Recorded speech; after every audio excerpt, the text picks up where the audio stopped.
Jeremias 29, verso 11. Alguém, semana passada também foi um negócio muito de Deus, quem lembra? Foi muito bom, né? Aí alguém falou assim, se não é assim, não é Biuan. Eu concordo. Também concordo. Se não é com Jesus pegando todo mundo, não é Biuan, mano. Mas vamos lá, vamos ler a palavra de Deus. Jeremias 29, verso 11. A gente pegou o tema dessa série, né, que se tornou muito famosa recentemente, todo mundo indicando na internet. E eu não quero desapontar você, se você veio ouvir sobre a série. Alguém perguntou, vocês vão passar os episódios da temporada nova? Não é isso. Não é isso. A gente pegou algo que está muito comum nesses últimos 2-3 meses. A série foi lançada no Netflix, né, que é a nossa plataforma lá, que todo mundo deve ter uma assinatura emprestada, né? Eu não conheço ninguém que tenha assinatura do Netflix. Eu conheço milhões de pessoas que têm assinatura da tia, do amigo, da prima, na verdade, porque você não tem cartão de crédito. E quando tem o cartão de crédito, teu pai não deixa você usar para esse tipo de finalidade, né? Mas amém. Alguns pegam a conta emprestada do amigo, né? Depois que eu casei, eu passei a pagar minhas contas e tive meu próprio Netflix. Glória a Deus por isso, né? No cartão de crédito da minha mulher, inclusive. Né? Mas deixa para lá, vamos focar aqui na palavra.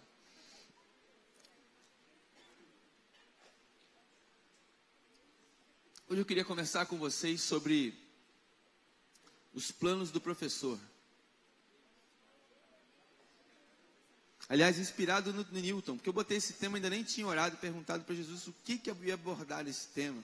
Aí o Newton, quando postou a imagem do culto, ele já colocou, né? Ele já deu uma ênfase. Eu falei, cara, Newton, foi Deus que revelou, não foi nem carne, nem sangue. Mas vamos ler aqui, vai.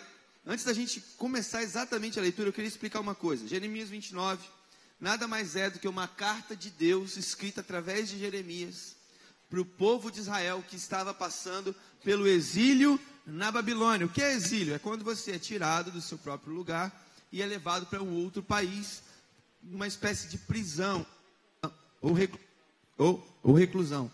Esse microfone não aceita a palavra reclusão ainda. Trava na hora. Então, Jeremias está escrevendo uma carta de Deus para o povo de Israel que está exilado na Babilônia. E eu queria começar com você a partir do 10. Se eu falei 11, eu confundi. É a partir do verso 10.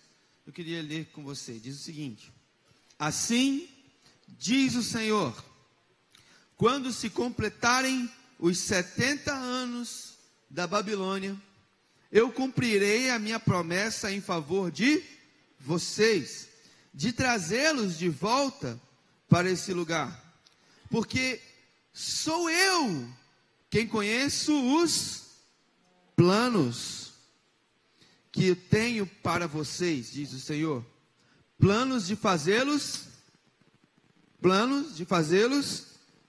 prosperar e não de causar dano, planos de dar a vocês uma esperança e um futuro.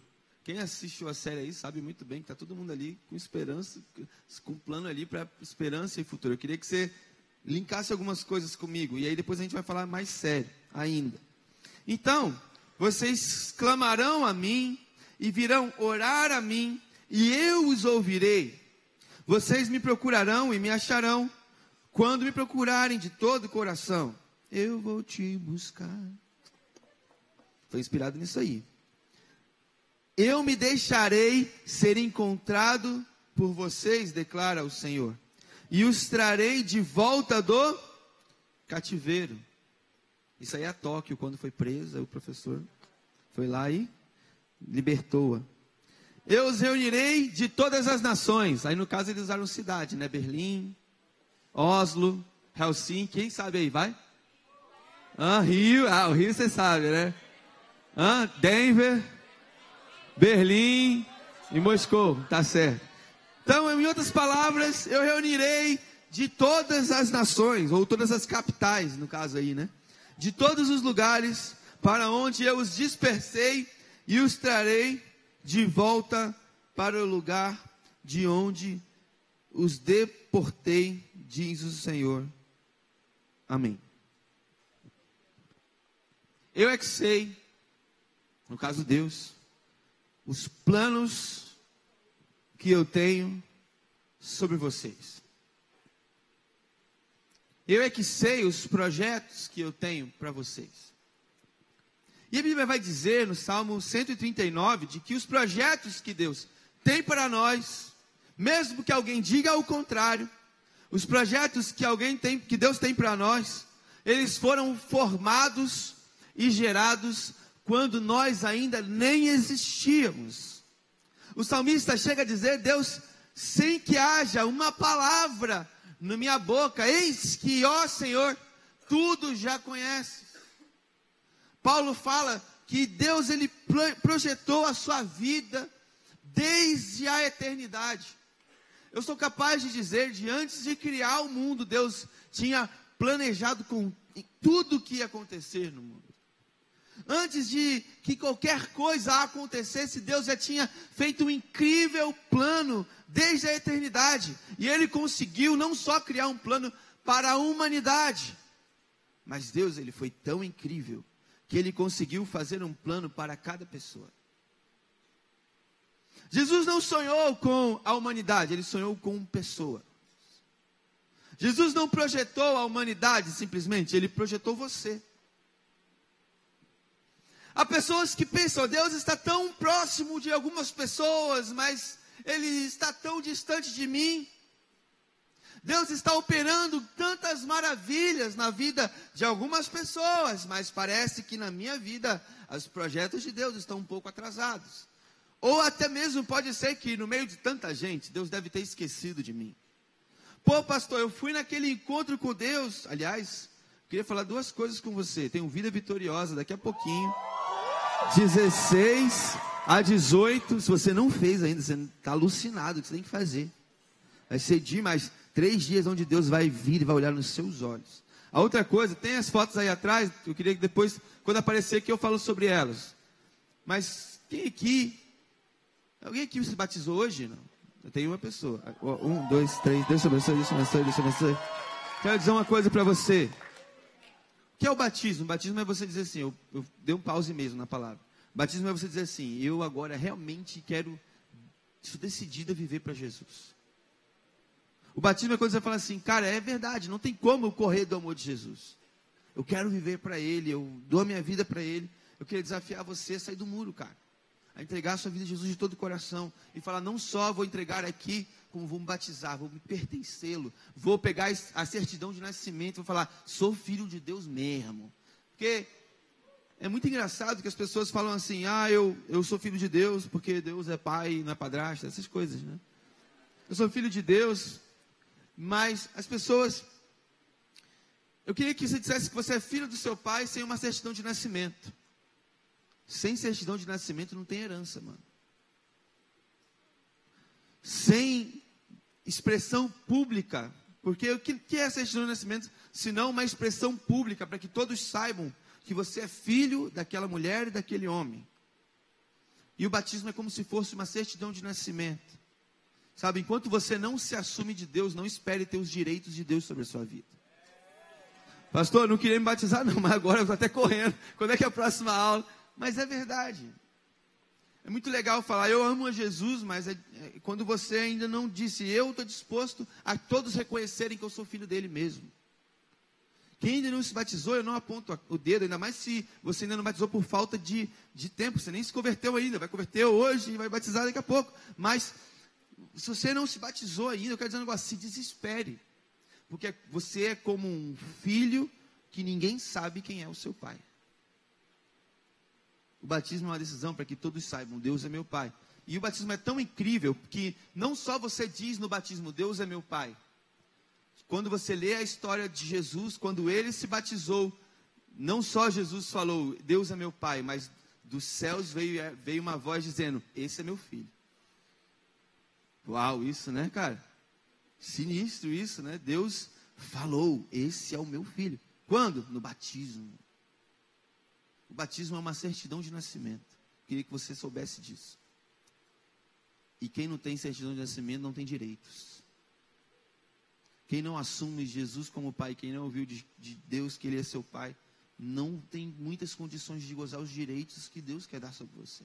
Então, quero animar você com o batismo, mesmo ninguém colocando a foto do batismo de hoje aqui atrás, não tem problema nenhum. Agora não bota mais não, senão ficar com raiva. Mas eu deixei desorganizado lá também para ele. Voltando, então Deus tem projetos específicos e individuais. Aliás, individuais não, porque nós não vivemos o individualismo. Nós vivemos a comunhão do Espírito Santo. Então, Deus tem projetos pessoais. Deus tem projetos pessoais. A gente pensa às vezes, por que Deus age tanto na vida daquela pessoa e parece que na minha não? É aí que eu estava, né? Amém, obrigado. E parece que na minha não. Porque parece que comigo Deus não age. Porque parece que logo na minha vida não acontece. Poxa, veio uma reunião do Espírito Santo, de repente, o Espírito Santo veio que um aqui do lado até tombou, o outro lado até tombou, e você lê aquele versículo, aquele salmo, ao contrário, 1000 cairão ao seu lado e 10.000 à direita, e você, por que eu não? Pô Deus, eu achei que o Senhor ia vir hoje, e eu ia ver anjo colorido aqui. Eu pensei que eu ia cair no chão, ia ficar igual o Jefinho, me debatendo como um peixe fora d'água. Mas comigo não, Deus, nem uma cosquinha, nem uma cutucada no meu sovaco, nenhuma febre amarela, não sei nada, Deus. Eu quero experimentar o seu poder. Parece que você escolheu algumas pessoas e me pulou. Vai dizer que você nunca teve essa sensação de que Deus te pulou. Mas o que a Bíblia diz é que Deus pensou em você desde a eternidade. Deus projetou planos para você desde a eternidade. E isso não tem a ver com o que você sente quando ora. Isso tem a ver com o que você sabe que a própria palavra de Deus diz. Você tem certeza que as suas dúvidas, que você acha que você ouviu de algum lugar, são mais poderosas do que a revelação do Espírito Santo na própria palavra dele? Não há nada mais verdadeiro do Espírito Santo do que a palavra dele que está escrita, encarnada em Jesus Cristo. Então, que planos são esses que Deus tem para mim? Que projeto é esse que Deus tem específico para você, para a sua pessoa? Primeira coisa que eu queria dizer sobre esse projeto que Deus tem, e é pessoal e é intransferível. O plano que Deus tem para você, eu quero dar uma boa notícia para você, ele é somente seu. Mas ele não é somente seu. Ele é um plano de paz e não de mal. O projeto de Deus para você é um plano de paz e não de mal. Mas às vezes a gente caminha sentindo como se Deus estivesse fazendo algo e Deus deve estar bem insatisfeito comigo, porque Ele está me prejudicando. Ele me deu uma família muito ruim. Ele me deu irmãos muito ruins. Ele me deu uma doença psicológica ou psiquiátrica. Deus me deu uma fraqueza de autoestima. Por que Deus me criou me sentindo tão mal? Por que Deus me criou me sentindo tão pior do que os outros? Por que Deus me criou com tão poucos talentos? Eu queria ser a Raíli cantando. Eu queria ser o Dom tocando bateria. O Tiago pregando eu não queria ser não. O pastor Tiago pregando mais ou menos, mas eu queria ser o Moraes tocando guitarra. Eu queria ser aquele cara que fala porque eu queria ter uma voz bonita para falar no culto. Entende? Isso aí.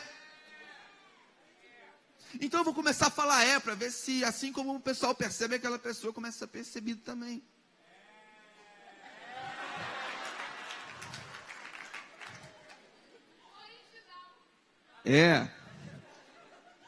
Isso aí é o Luiz. O que eu estou querendo dizer para você é que, no fundo, às vezes a gente pensa que tem muitos planos de Deus à nossa volta que são muito melhores do que os planos que Deus tem para nós. Mas a Bíblia diz, eu sei os planos que eu tenho para você. E a primeira coisa que ela diz é, os meus planos são de paz. Os meus planos são de paz. E eu fico perguntando para Deus, se os seus planos são de paz, por que eu vejo tantas tempestades? Deus, se os seus projetos são de paz, por que eu passo tanto problema na minha casa? Deus, se os seus projetos são de paz, por que aquela entrevista de emprego não deu certo para mim? Deus, se os seus planos são de paz, por que que só eu fiquei reprovado naquela matéria? Deus, se os seus planos são de paz, por que que o homem mau prospera? Por que que aquela pessoa metida tira as melhores notas? Por que, entende? Por que que aquele cara que anda com a cueca aparecendo aqui, ele passou de ano e eu não? Por que que aquela vaga de emprego foi para uma pessoa que merecia muito menos do que eu e eu não? Deus, os seus planos para mim não podem ser de paz. E eu não estou pregando sobre tempestade hoje, mas eu queria falar um pouco sobre tempestade. Porque crises são como tempestades.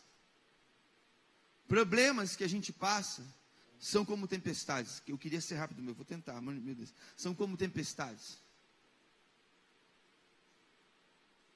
E as tempestades, irmão, não sei se você estava acordado aquele dia que caiu trocentas árvores aqui na cidade. Acho que foram 1000 árvores, né? Caíram 1000 árvores contadas, né, aqui na cidade.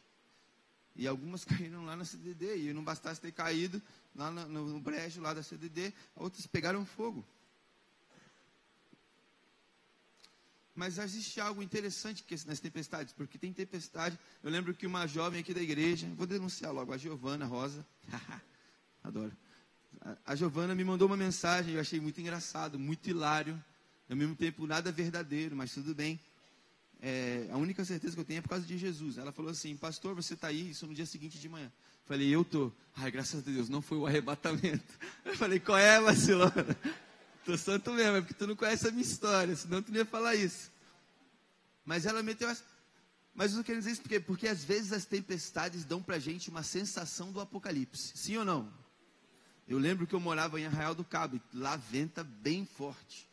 E eu não sei, você não deve saber o que é isso, mas lá ainda tem algumas por aí, mas hoje muito pouco. Mas na minha cidade na época tinham muitas antenas parabólicas. E a antena parabólica é um negoção assim. Um ovo cortado no meio, assim, com um gancho em cima, igual aquela anteninha da Sky, só que ampliada. Bem ampliada, aliás. E quando tinham tempestades em Arraial que levavam todas as antenas, todas. Só as de metal que não, mas a de metal perdia um pedaço. Mas a outra não, ela voava mesmo. Parecia um disco voador mesmo, assim, uma guerra de discos voadores na minha cidade. Porque que era uma ventania tão forte, que vinha um vento tão sinistro.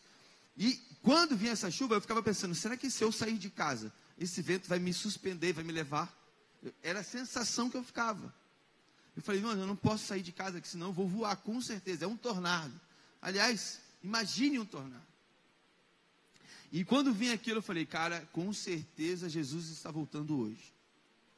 Sim ou não? Parece. Com certeza Jesus está voltando. E isso aí é a última chamada de Deus. Eu começava a orar. Falava, Deus, sabe aquela coisa errada que eu fiz mais cedo? Já estou arrependido. Não é? Sabe como é que é? Se o Senhor estiver vindo buscar a sua noiva, lembra-te de mim quando levar todo mundo para o paraíso. Me leva também. E eu lembro que a sensação era tão forte que eu falei, o mundo acabou. Mas uma coisa curiosa sobre as tempestades é que por mais terríveis que elas sejam, por mais terríveis que qualquer tempestade seja, a desgramada sempre passa. Já parou para pensar nisso? Todas as tempestades passam. Todas. Mas sabe qual é o problema? Quando você está passando uma grande tempestade, qual é o conselho mais razoável? Você entrar dentro de um lugar seguro e ficar quieto. Fica lá dentro, não sai de lá. Não toma nenhuma decisão, não vai fazer uma viagem. Não vai pegar o teu carro e agora está uma chuva desgramada lá fora, eu vou pegar meu carro e vou sair. Então acho que eu vou soltar uma pipa. Acho que eu vou, sei lá, vou no shopping. Não. Quando tem uma tempestade, a coisa mais certa a se fazer é o quê? Entra em casa e ficar esperando. Mesmo que não seja a tua casa. Nessa hora não tem regra. Entra em qualquer abrigo e fica lá. E aí você pensa, volta para os planos de Deus e pensa nas tempestades da vida. Nas tempestades da vida, deveria ser do mesmo jeito. quando a gente está em crise profunda, quando as piores coisas estão acontecendo na nossa vida, quando você entrou na Casa da Moeda da Espanha e a polícia te cerca, o que você faz? Vai lá para fora? Entra lá e fica lá. Só que é interessante como na vida real a gente faz o contrário. A gente está em crise e fala, meu Deus, eu estou em crise, porque eu não estou em paz, eu não sei o que fazer, está tudo dando errado, está dando problema, não sei o quê. O que a gente faz? Começa a tomar um monte de decisão. Eu quero dizer uma coisa para você. Nunca tome uma decisão em tempo de crise. Nunca tome uma decisão em tempo de tempestade. Sabe quando é que acontecem os maiores desastres da sua vida? Não é quando tem tempestade, é quando você decide agir no meio da tempestade. Os maiores problemas que você colhe na sua vida não são os problemas que a vida coloca sobre você, são os problemas que você causa quando você está passando um monte de problema. Sabe, às vezes acontece a morte de alguém, às vezes a gente termina um namoro, às vezes nem termina um namoro, mas passa um grande perrengue, e a gente fala, quer saber, eu vou chutar o balde com a vida, e aí sai fazendo um monte de coisa, vai deixando um lastro, aí depois você fala, caraca, como eu fiz besteira, meu Deus, o que eu fiz? Eu liguei, eu vi uma coisa ruim, e eu pensei, eu vou ligar para ela, e liga, fala todas as besteiras do mundo. Às vezes está no teu trabalho, começou o bagulho a ficar louco lá, você tem uma oportunidade absurda de ficar quieto. Mas você levanta a mão para falar alguma coisa. Mano, você que é casado, sua mulher começar a falar, é tempestade. Tá falando. Você fica lá, ó. Entendi. Cara, quando alguém está falando alguma coisa muito brava comigo, minha mulher não faz isso, mas outras pessoas, fora do contexto da minha casa, da minha família, que não são a minha mulher, às vezes começam a falar no meu ouvido, e eu estou lá, cultivando o silêncio na tempestade. Fala alguma coisa para você ver. Seu patrão está falando, você é doido para dar um corte nele. Agora eu vou falar tudo que eu pensei sempre. Aí você fala, aí o que acontece? Demissão. Aí no dia seguinte você pensa, poxa, se eu tivesse ficado quieto, eu acho que agora eu vou... Entende o que eu estou querendo dizer? Nunca reaja de maneira brusca numa tempestade. Porque se você fica reagindo o tempo inteiro, sempre tomando decisões importantes no meio dessa tempestade, eu quero dizer um negócio para você, os planos de Deus de paz vão ser esquecidos na sua vida. Deus falou aqui, eu sei os planos que eu tenho para vocês, eles são planos de paz e não de mal. Aí você pergunta, por que tanto mal acontece na minha vida? É porque você ainda não percebeu de que Deus está agindo o tempo inteiro a seu favor. Romanos 8 diz, todas as coisas cooperam, Romanos 8, 28, todas as coisas cooperam conjuntamente para o bem daqueles que amam a Deus e são chamados por seu decreto. Se está acontecendo alguma coisa ruim com você, eu quero dizer uma coisa para você. Por mais que a gente ache que não é, por mais que a gente fale, não é bom, isso não é bom, não é Deus, não, com certeza. Quero dizer uma coisa para você. Mesmo que não seja Deus, Deus vai pegar aquela coisa e vai falar assim, não importa se sou eu ou não, eu vou pegar essa coisa e eu te digo, todas essas coisas vão cooperar para o bem da sua vida, porque você me ama. Porque a gente pensa que os planos de paz de Deus é que a gente vai ter a vida pacífica. É que as coisas na nossa vida sempre vão caminhar do jeitinho que a gente quer, do jeitinho que a gente sonha, do jeitinho que a gente planeja. Aí daqui a pouco vem um furacão e te levanta. Acordou aí? Um furacão e te levanta, você fica, meu Deus, eu vou morrer.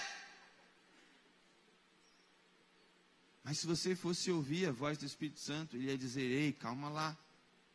Eu sei que está ruim, mas os pensamentos que eu tenho sobre você são pensamentos de paz. O problema é que a gente não vive por projetos, a gente vive por circunstâncias. O problema é que a gente não quer viver uma vida de planos, a gente quer viver uma vida de momentos. problema é que a gente não quer tomar as nossas decisões baseadas nas promessas que Deus fez acerca do nosso futuro. A gente quer tomar as nossas decisões baseadas nos nossos anseios pessoais do hoje e do agora. Pastor, eu tenho um chamado. Qual que é o seu chamado? Ah, eu sou um missionário, você é um pastor. Que legal, cara. Pastor, e não só você é um pastor, como eu acabei de conhecer uma menina na igreja hoje mesmo, já estou querendo namorar com ela. E por que você quer namorar com ela? Não sei, senti. Senti. Que argumento maravilhoso. Senti vontade. Não, pastor, não foi vontade, eu senti de Deus. É mesmo? É. Porque eu falei com Deus, Deus, eu gosto de morena. E ela é morena. Deus, eu gosto de gente alta. E ele é alto. Deus, eu gosto de gente com peito definido, tudo malhado, com um sorriso encantador, olhos azuis, cabelo liso, e ele é assim. Deus. Eu falei, eu quero uma mulher mais perfeita do mundo. Aí eu encontrei a Louise. Ah, mas tudo bem, aí deu certo. Tá. Amém. Mas, cara, deixa eu te falar um negócio. Até eu e a Louise deu vários trancos e barrancos. Até terminar, a gente terminou antes de realmente namorar de verdade e casar. E depois que namorou de verdade, você acredita que a gente terminou de novo? Se eu fosse circunstancial, eu teria dito que não era. Mas a minha esposa não é uma circunstância, é um projeto de Deus para a minha vida. É verdade. Porque quando você acredita nos projetos de Deus, você não perde as oportunidades por conta das circunstâncias. Você se lembra das coisas que Jesus falou com você desde antes, quando Ele levou você a sonhar. E Ele diz, eu prometo que eu estou caminhando para o final. E Ele diz, são planos de paz e não de mal, para te dar esperança e para te dar futuro. Sabe qual é o nosso problema? A gente nunca toma decisões na nossa vida pensando no futuro. Pastor, eu quero fazer seminário. Que isso, mano? Porque eu quero ser pastor, estou pensando no futuro. Caramba, mano, que legal, hein? Mas já terminou o 2º grau? Não terminei não. Mas você já parou pensando que o seminário é uma faculdade? Não, nunca tinha pensado que o seminário é uma faculdade. Eu nem sei de nada. Não, eu só queria fazer seminário porque queria ser pastor, porque eu acho bonito pregar. Ah, você acha bonito pregar? Mas deixa eu te falar, o futuro de um pastor não é só pregar. O futuro de um pastor é chorar. O futuro de um pastor é sofrer pelas vidas. O futuro de um pastor é as pessoas que você decidiu dar a vida por elas, falarem mal de você. O futuro de um pastor é você ver o tempo inteiro as pessoas, você gerando expectativa nas pessoas e elas, às vezes, traindo as suas expectativas. Ah, não, esse futuro aí eu não tinha planejado não, pastor. Então eu acho que eu vou ser engenheiro mesmo. Você está entendendo? E ele fala, beleza, esperança no futuro. E ele fala, então, vocês clamarão a mim e eu os ouvirei. Sabe por que muita gente não sai das tempestades e não resolve seus problemas? Cara, isso é muito óbvio, eu nem deveria pregar isso, mas tem que pregar, porque eu erro nisso. Muitos problemas da nossa vida não são resolvidos, porque a última pessoa que a gente compartilha os nossos problemas é Deus. Mano, a gente pega conselho com todo mundo. Até com um cara que a gente acabou de conhecer no metrô. Até com aquela pessoa que a gente nem fala na escola, mas um dia ela estava sensível. Falei, vou perguntar. Aí vai e blum, a vida toda para aquela pessoa. Aí você recebe aquele conselho maravilhoso. Quero dizer uma coisa para você, cara. Eu creio que Deus me capacitou na área do aconselhamento, sinceramente. Eu creio que quando eu converso com as pessoas, eu tenho uma unção de Deus para trazer mais lucidez do que confusão. Tudo bem que às vezes joga a pessoa no fogo, ó, mano. Mas mesmo isso, quando eu acabo todos os aconselhamentos que eu faço, eu falo assim, olha, isso é o que eu estou te dizendo e o que eu senti de Deus. Mas eu quero que você saiba de duas coisas. A primeira, você que decide o que você vai fazer com a sua própria cabeça. E segundo, se o que eu falei para você, que foi Deus que falou para mim, Deus não falou para você, não faça. Sabe por quê? Porque no fundo, quando você marcar um gabinete comigo, eu vou te forçar a ouvir a Deus. Porque eu não sou louco de querer dirigir a sua vida. Não seja louco você de querer dirigir a sua vida. Agora não seja mais louco ainda de pegar uma pessoa que não conhece a Deus, não honra a Deus, não ama a Deus e deixar essa pessoa que nem sequer considera a Deus dirigir a sua vida.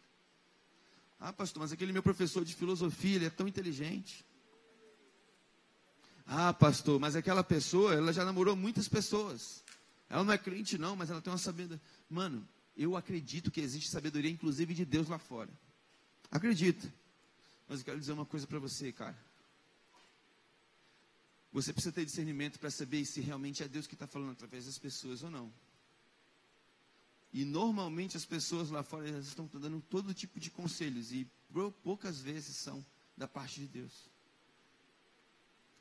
Pastor, eu quero ser santo. Falei, caraca, irado. Passa os contatinhos.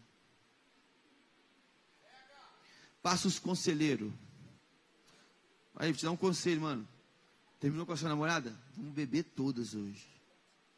Vamos te dar um conselho. Brigou com a sua mãe? Tem um baseadinho aqui ó, no meu bolso. Tu vai ficar de boa. Tá ligado? Tô querendo dizer? Ó, terminou com a sua namorada? Conheço várias meninas para te apresentar. Às vezes eu estou falando de uma coisa que parece tão ridícula, mas é tão vivida por nós. É um negócio tão infantil para mim, mas ele acontece tantas vezes na nossa vida, sim ou não?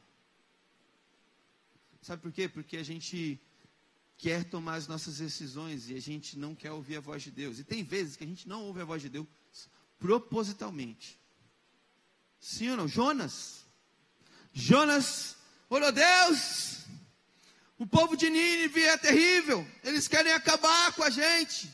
E aí Deus tem uma grande ideia e aconselha a Jonas, diz, Jonas, tive uma ideia para resolver o seu problema. Eu pergunto para você, a ideia de Deus ia resolver o problema de Jonas, sim ou não? Aí o que Jonas fez? Seguiu o conselho de Deus? Aí Jonas vai para o lado contrário. Sabe, tem vezes que a gente não pergunta para Deus simplesmente porque a gente sabe o que Deus vai dizer. Aí você fala, é melhor não perguntar para Deus, para não ter que ouvir a opinião dele, para não ter que fazer o que Deus quer que eu faça, do que perder meu tempo perguntando para Deus, para ele dizer a mesma coisa que eu já sei que ele ia dizer.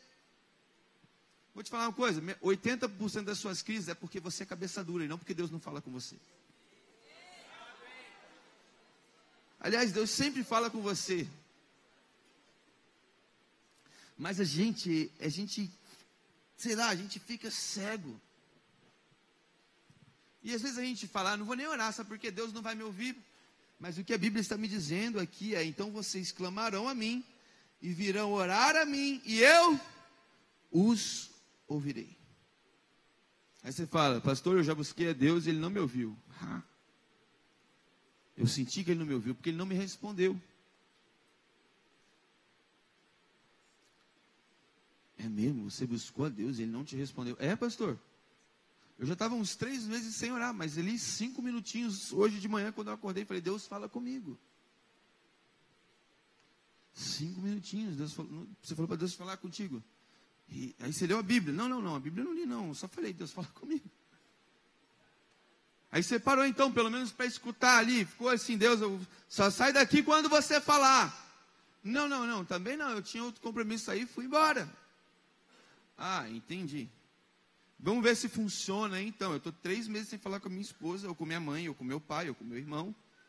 Aí, de repente, eu ali, estou fazendo nada, de repente eu passo do lado dessas pessoas, de uma dessas pessoas, eu falo, me dá uma opinião aí. A pessoa fala assim, peraí, você está 3 meses sem falar comigo.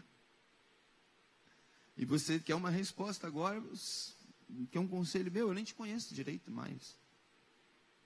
Porque, no fundo, o texto está dizendo, vocês encontrarão a Deus quando buscarem de todo o coração. Ou seja, Deus não é alguém que você busca para que Ele seja o seu guru. Deus é alguém que busca para que você possa descobrir quem é o dono da sua vida. Deus não é um Deus que você busca para você dizer, Deus falou comigo. Eu quero dizer uma coisa, se Deus falou contigo, eu quero falar um negócio para você, não aconteceu nada demais. Porque Deus está sempre falando. Agora, eu vou ter orgulho de você, não quando você disser que Deus falou contigo, mas eu vou ter orgulho de você quando você dizer, Deus me conhece. Eu vou ter orgulho de você quando você disser, eu conheço a Deus, E Ele me conhece.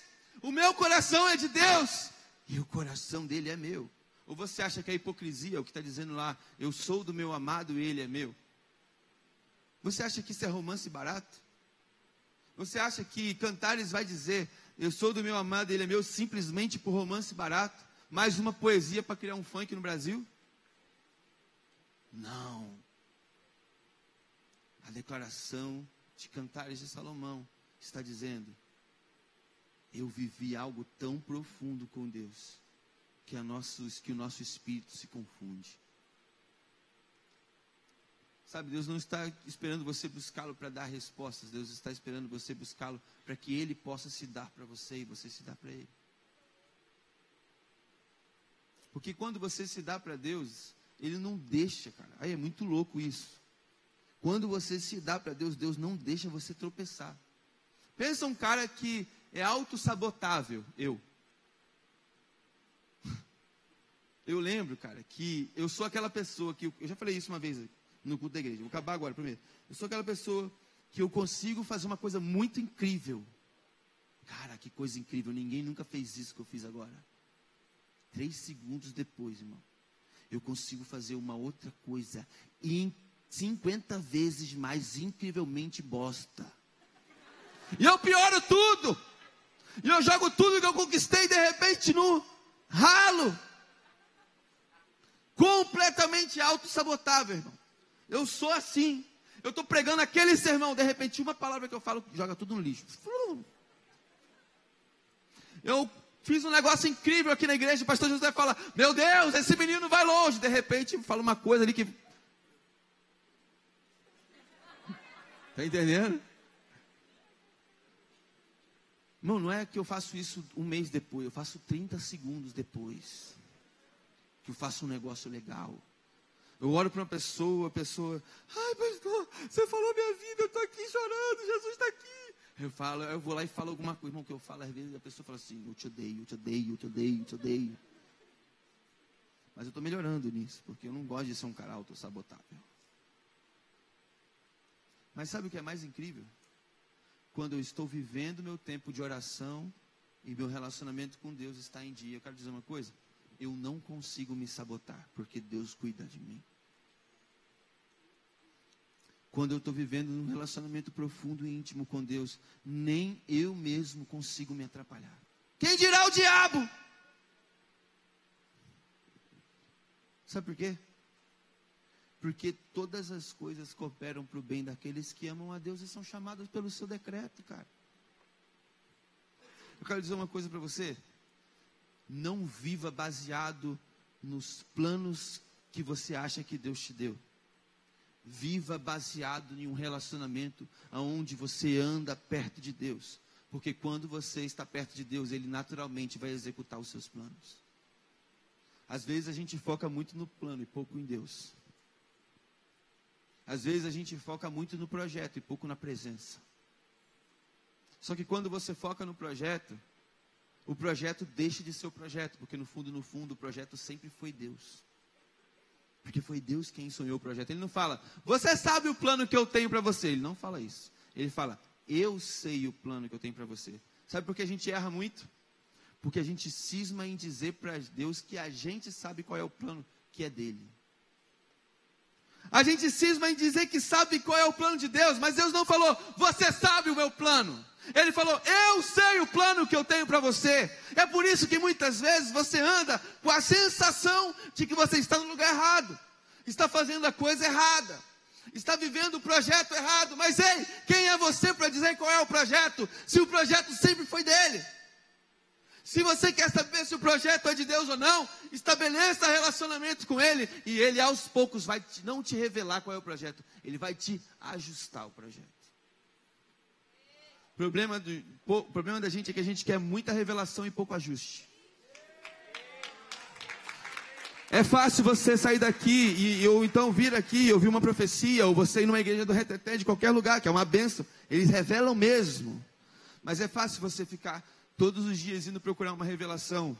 Mas o difícil é você viver debaixo do ajuste que a revelação traz. Deus quer se revelar a você. Mas Deus quer ajustar você nos planos dele. Por quê? Porque ele é quem sabe os planos que ele tem para você. Pare de querer ser o dono dos planos. Simplesmente esteja nele e ele vai te conduzir exatamente aonde ele quer que você chegue. Bom, por último ele diz: eu me deixei ser encontrado por vocês, declara o Senhor, e eu os trarei de volta do cativeiro. Vou até guardar aqui.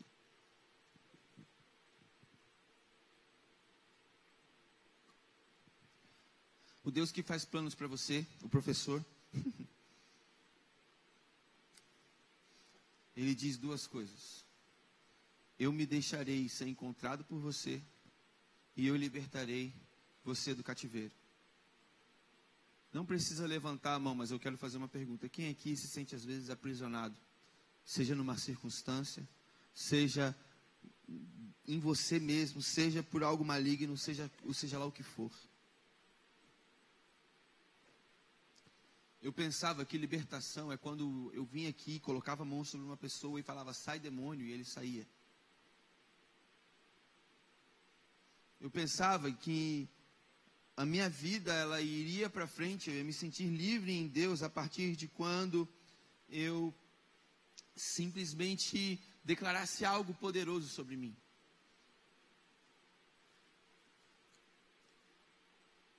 Mas no fundo, a gente nunca é liberto quando a gente vive uma experiência. O que o texto está revelando para mim e para você agora é que a gente simplesmente é liberto quando a gente encontra a Deus. Vou melhorar. Ele diz: eu serei achado por vocês e vou tirar vocês do cativeiro. Libertação não é quando você faz a oração de libertação certa, mas é quando o seu coração encontra a presença de Deus. A libertação não acontece quando a gente denuncia um pecado. A libertação acontece quando a gente entende que a presença de Deus é maior do que o nosso pecado. A libertação não acontece quando alguém revela a nossa vida. A libertação acontece quando a gente entende de que Deus precisa entrar na nossa vida. Sabe, às vezes a gente não volta do cativeiro, sabe por quê? Porque no fundo, no cativeiro tem comida. No cativeiro tem bebida. Aliás, no Brasil é mais caro sustentar uma pessoa presa do que sustentar, às vezes, um aposentado, sabia? Engraçado isso, né?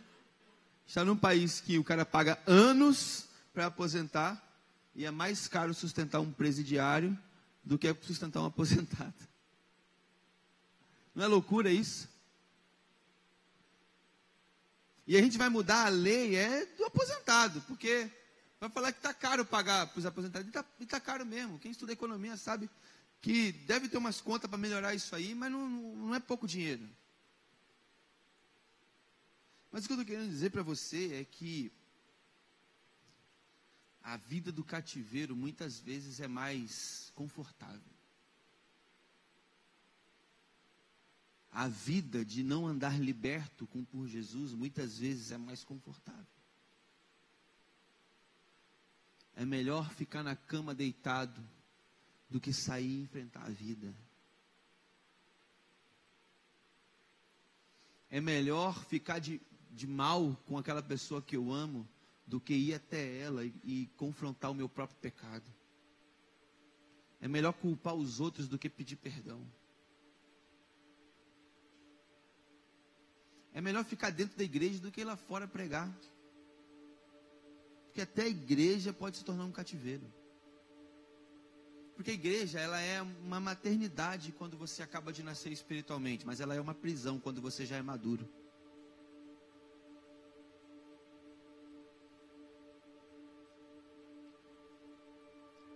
Porque no fundo, o que vai levar a gente para fora do cativeiro é conhecer Jesus. No fundo, para viver os projetos de Deus, a gente não tem que pensar, como eu disse, no plano, a gente tem que pensar em Deus. Eu volto para encerrar e conto o que eu contei aqui quando eu estava junto com a Camila, que o Alê falou para mim, falou assim: pastor, eu não digo para as pessoas que elas têm um chamado, eu taco Jesus nela e o chamado é inevitável. Sabe qual é o nosso problema? A gente fala muito de chamado e pouco de Jesus. A gente fala muito sobre o que a gente quer fazer para Jesus, mas a gente fala pouco sobre aquilo que a gente quer ser nele. Porque é mais fácil fazer para Jesus do que ser alguém de Jesus. É mais fácil vir aqui e pregar um bonito sermão para você do que ir para a salinha de oração queimar. É mais fácil falar da Bíblia do que ler a Bíblia. É mais fácil você falar um versículo decorado do que falar: Deus, qual é a revelação de hoje? É mais fácil, irmão, tocar um instrumento do que tocar na sua própria Bíblia na sua casa. Sabe, é mais fácil declarar palavras com uma voz bem assim, aqui em cima, do que simplesmente falar com sinceridade para Jesus no seu quarto. Irmão, eu te garanto, é mais fácil. Porque no quarto só tem Jesus olhando para você. Mas aqui tem bastante gente para sustentar o seu ego. É mais fácil ser de mentira, gente. É mais fácil cumprir um papel do que ser de verdade. É mais fácil a gente fingir pra gente mesmo que tá tudo bem. Eu lembro uma vez, cara, que eu fui meu primeiro ano de carro. Eu tenho vergonha de contar esse testemunho, mas ele bate bem com o que eu estou falando. Primeiro ano meu de carro, irmão, eu achava que eu era o cara mesmo, e já dirigia muito mal, assim. E, irmão, tinha uns radar na Tijuca que eu não conhecia. Um outro na BR também, que eu não conhecia. Irmão, vi uns 15 radar que eu não conhecia. Você imagina o que aconteceu, né? E aí, teve um dia que eu senti que eu passei mais rápido, muito mais rápido, num radar. Eu furei um sinal, e eu fiquei pensando: cara, eu acho que eu não vou olhar na internet essa multa, não. Porque eu sei, cara, toda vez que eu pensava em olhar a internet, quantas multas eu tinha, me dava uma depressão, irmão, sinceramente. Me dava um negócio ruim no coração. Eu falava assim: eu não vou olhar. Não vou olhar, porque se eu não olhar, pode ser que não exista. Pensava eu inocentemente. Eu não vou olhar, porque se eu não olhar, não vai doer. Vai que no final do ano, depois de rodar um ano inteiro, não tem nenhuma multa lá. Irmão, eu quero dar uma notícia para você. As desgraçadas da multa estavam tudo lá acumulado. Uma abraçada com a outra, formando um valor montante que eu falei assim: como é que eu vou pagar isso? Junto com ela vinha não sei quantos pontos da carteira, no caso da minha esposa, né? Porque o carro estava no nome dela. Então você imagina, o ponto acumulado, os pontos do hospital depois, que eu tinha, né? Sabe por que eu estou falando isso, irmão? Porque é mais fácil fingir do que ser, do que encarar o problema. É mais fácil fingir que você está vivendo o plano de Deus, do que realmente colocar a boca no pó e falar: Deus, vamos lá, qual é o teu plano?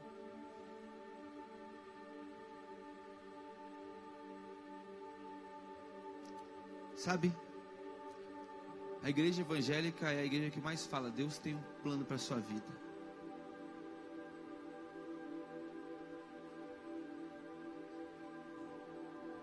Mas eu acredito também que a igreja evangélica é o lugar onde tem mais plano jogado fora no lixo. Porque ela descobriu que Deus tem um plano. Você descobriu que Deus tem um plano para você. Mas você também é quem vai sentir que o seu plano está escorrendo pelas suas mãos. Que o plano de Deus está escorrendo pelas suas mãos.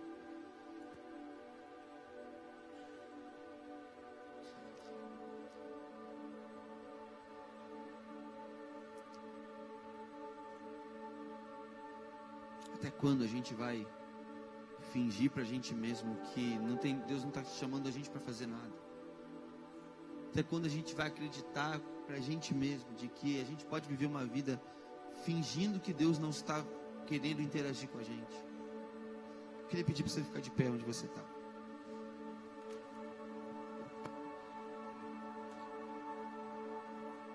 Sabe, se você está me ouvindo e de alguma maneira você me considera o seu pastor, então, se eu sou o seu pastor, é muito provável, tenho 100% de certeza, de que Deus tem um projeto específico para você dentro do que Ele tem de projeto para essa juventude.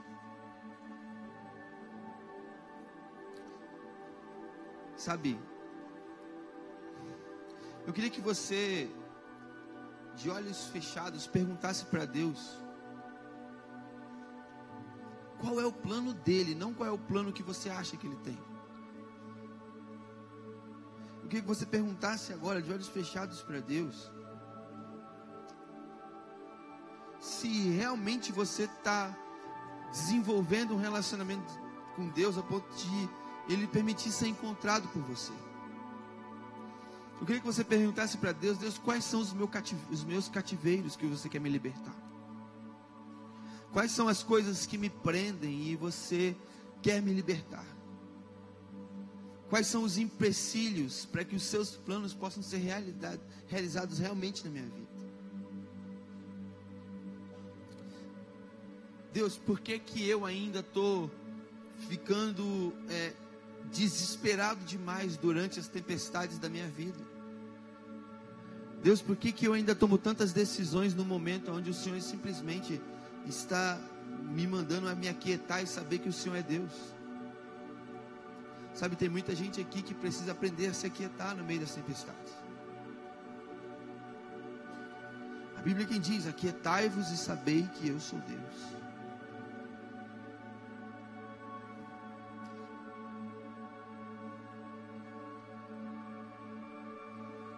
Eu queria que você orasse por você agora e dissesse: Deus, me ajuda a encontrar o projeto do Senhor na minha vida, mas principalmente me ajuda a encontrar a sua presença na minha vida diariamente, para que o Senhor possa me guiar no seu projeto.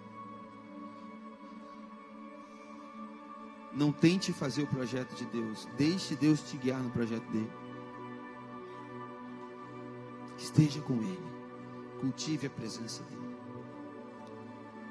Mas agora eu queria dizer uma coisa: existe um primeiro passo que você precisa dar para viver o projeto de Deus para a sua vida. O primeiro passo para você viver o projeto de Deus para a sua vida é entregar a sua vida a Jesus.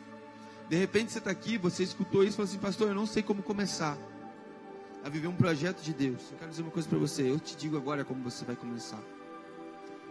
A primeira coisa é você dizer para Jesus que você quer que Ele seja o Senhor e o Salvador da sua vida, que Ele derrame o Espírito Santo dentro de você.